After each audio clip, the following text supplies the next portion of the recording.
시청자 여러분, 세상이 깜깜한 밤입니다. 김건희 여사에 대한 검찰의 처분은 이번에도 역시 재판에 넘기지 않겠다였습니다.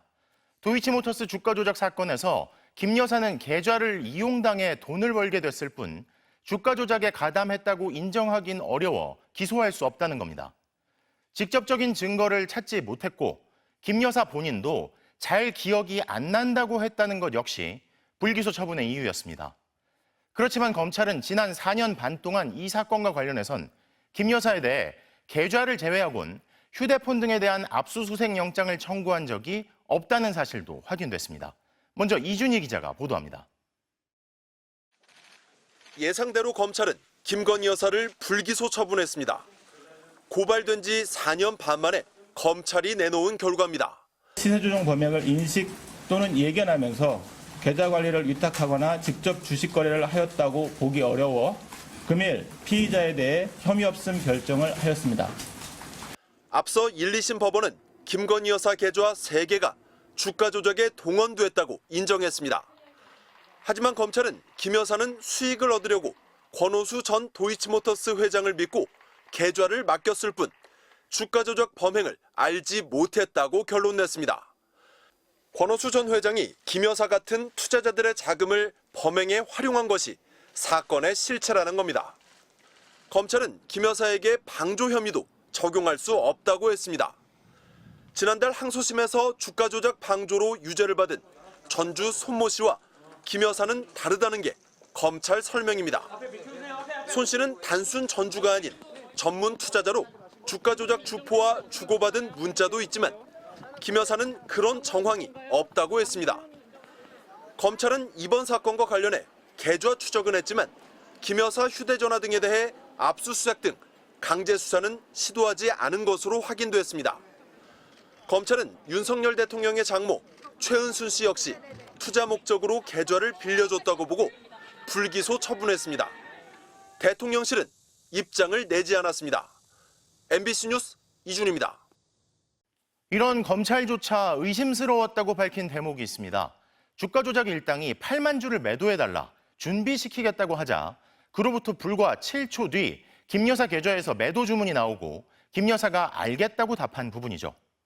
그럼에도 불구하고 검찰은 당시 상황을 입증할 증거가 없다며 기억이 없다는 김 여사의 해명을 채택하며 오히려 김 여사를 두둔했는데요. 결론적으로 우연이었다는 겁니다. 이어서 구나연 기자가 보도합니다.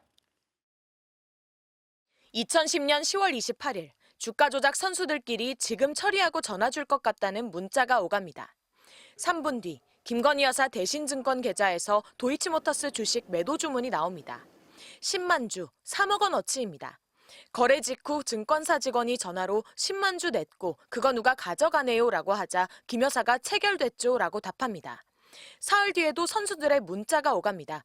8만 개 매도해달라 하라, 준비시키겠다, 매도하라고 해라고 합니다. 이번에는 7초 뒤 김 여사 계좌에서 매도 주문이 나옵니다. 증권사 직원이 도이치모터스 8만 주 다 매도됐다고 하자 김 여사는 알겠다고 답합니다. 주가 조작 선수들이 움직인 날마다 김건희 여사가 주문을 낸 겁니다.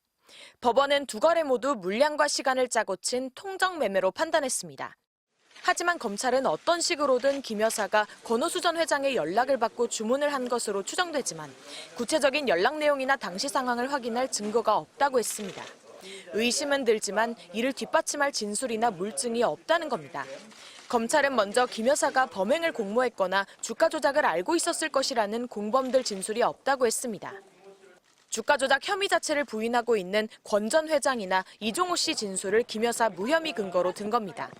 검찰은 또 김 여사에게 녹취록을 보여줘도 내가 이런 대화를 했어요. 권오수 전 회장과 연락한 기억이 없다고 답했다고 했습니다. 의심되는 부분을 더 캐묻지는 않았냐는 기자 질문에는 수사팀은 10년 전 일이라 기억이 안 나는 건 어쩔 수 없지 않겠냐고 답했습니다. 김 여사 해명을 그대로 받아들인 겁니다. 법원이 인정한 전체 통정매매 98건 가운데 김 여사 계좌는 모두 47건, 절반 가까이 연루돼 있습니다. 검찰 설명대로라면 주가 조작 선수들의 작전과 김 여사 주문은 우연히 시간이 맞아떨어진 셈입니다. MBC 뉴스 구나연입니다. 검찰의 설명이 국민이 납득할 수 있을 정도인지 지켜봐야 한다. 김건희 여사 불기소 결정에 대해 검사 출신이자 법무부 장관이었던 국민의힘 한동훈 대표가 밝힌 입장입니다. 한 대표는 다른 한편으론 김 여사의 대외 활동 중단과 인적 쇄신을 강조하면서 제기된 의혹들에 대해 설명하고 필요한 절차가 있으면 협조하라고 요구했습니다. 고재민 기자가 보도합니다.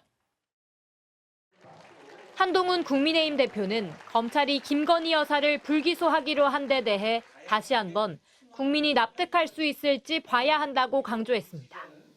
검찰의 설명이 국민이 납득하실 수 있을 정도인지 지켜볼 필요가 있다라고 생각합니다. 여야 모두 텃밭사수에 성공한 재보궐선거의 결과를 두고는 변화와 쇄신의 마지막 기회라면서 김건희 여사를 직접 겨냥했습니다.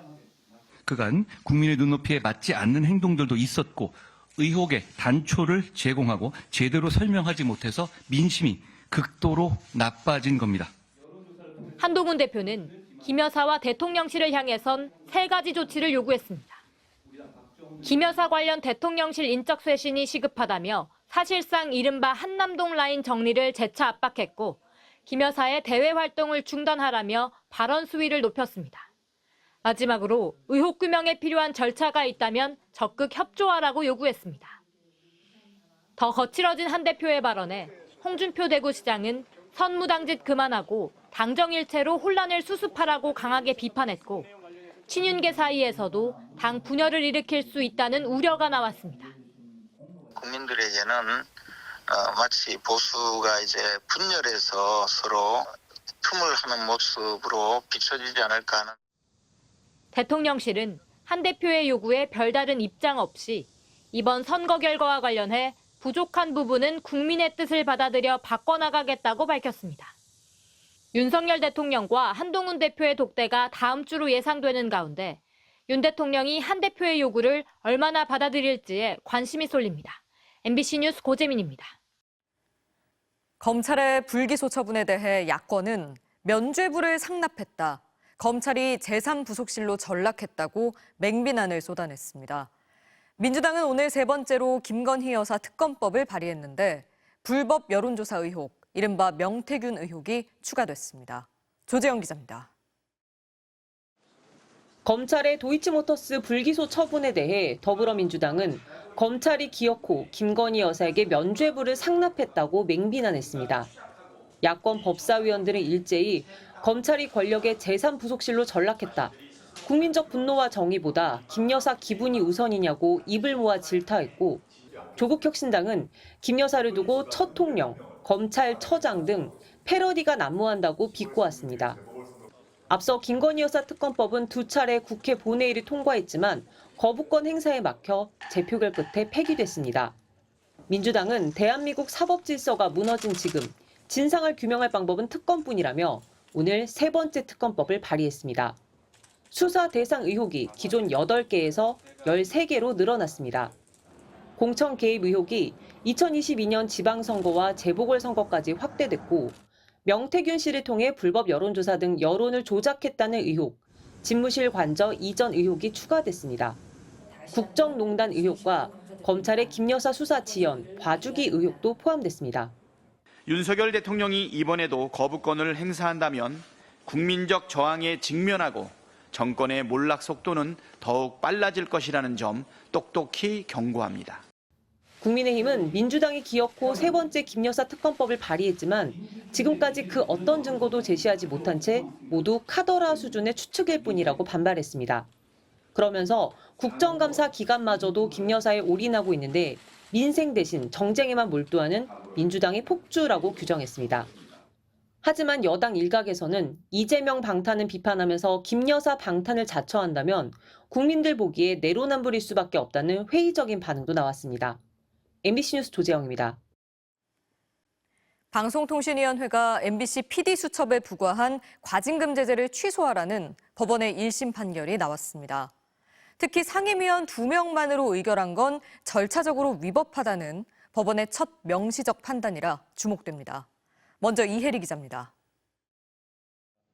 재작년 3월 MBC PD수첩은 성남 대장동 사건과 관련한 뉴스타파의 김만배 신앙림 인터뷰를 인용 보도했습니다.